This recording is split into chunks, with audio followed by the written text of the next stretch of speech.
Hey guys, അപ്പോൾ ഇന്ന് is an ഇബ്രുവിനെ കുറിച്ചിട്ട് പറയാൻ വേണ്ടിയിട്ട് വന്നിട്ടുള്ളത്. അപ്പോൾ ഉമ്മാൻ്റെ ചെറിയ കുഞ്ഞാരേ ആരീസ ആര് തക്കുടുവാരും ഉമ്മൻ്റെ ഇച്ചയാ ഇച്ച.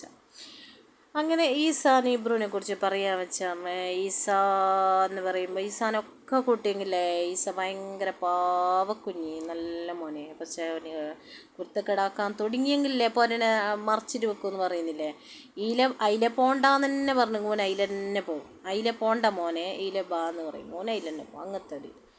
പിന്നെ എടുക്കുമ്പോൾ അയച്ചെങ്കല്ലോ പെട്ടെന്ന് പോയിട്ട് വരും. പക്ഷേ ഇബ്രു എന്താ പറയുന്ന, ഇബ്രു അവിടെ പോയെങ്കിൽ പോയ വഴി തന്നെ. പിന്നെ ഇനി വരണമെങ്കിൽ എവിടെയെങ്കിലും പെരുതിയിട്ടെല്ലാം ആണ്. പക്ഷേ ഈസാനെ ഞാനില്ലേ ഒരുപാട് ലാളിക്കുന്നെന്ന് പറഞ്ഞെങ്കിൽ അത് പയ്യെ പറയുക സ്റ്റോറി ഉണ്ട്, കുറച്ച് വീഡിയോ എല്ലാം ചെയ്യാറുണ്ട് പയ്യെ. ഈസാനെ ഭയങ്കര ബേജാറായിട്ടാണ് കുഞ്ഞുണ്ടാകുമ്പോൾ ഈസാനെ കിട്ടിയ, ഒരുപാട് ബേജാറായിട്ടാണ് അങ്ങനെ കിട്ടിയതുകൊണ്ട് ഈസാനെ എന്ത് പറയുന്ന സ്നേഹിക്കുന്നത്. പക്ഷെ എന്നെ അറിയുന്ന ആൾക്കാരെല്ലാം എന്നോട് പറയുന്നത് ദീദിക്ക് ഈസാനെ ഇഷ്ടോ, ഈ ഉജു മുബിയ അവരെല്ലാം പറയലുണ്ട്. ഈസാനെ ഭയങ്കര പിക്സോ, ഈ ഇബ്രുവിനെ പിക്സ്. എല്ലാ ഉമ്മമാർക്കും മക്കളെ ഒരുപോലെയല്ലേ സ്നേഹിക്കാൻ പറ്റൂ. നമ്മളെ അങ്ങനെ വേറെ ആയിട്ടൊന്നും നമുക്ക് കയ്യല. നമ്മളെ മക്കളെ നമുക്ക് പിക്സ് ഇല്ലാണ്ടിക്കോ. ബെസ്റ്റായിട്ട് നമ്മൾ സ്നേഹിക്കാൻ നമ്മളെ മക്കളെ തന്നെയല്ലേ.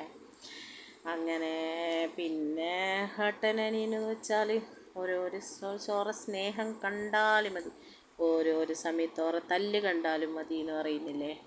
പിന്നെ വരും ഇബ്രോ പറയോ ഈസാനെ തല്ലുന്ന കാണുമ്പോൾ വരും, എന്തിനങ്ങനെ തയ്ക്കുന്നേ അങ്ങനെ ചോദിക്കുമോ. അല്ലാലോ ഓന് അങ്ങനത്തെ രണ്ടാളും ഒരു തല്ലന്നെ എപ്പോഴും.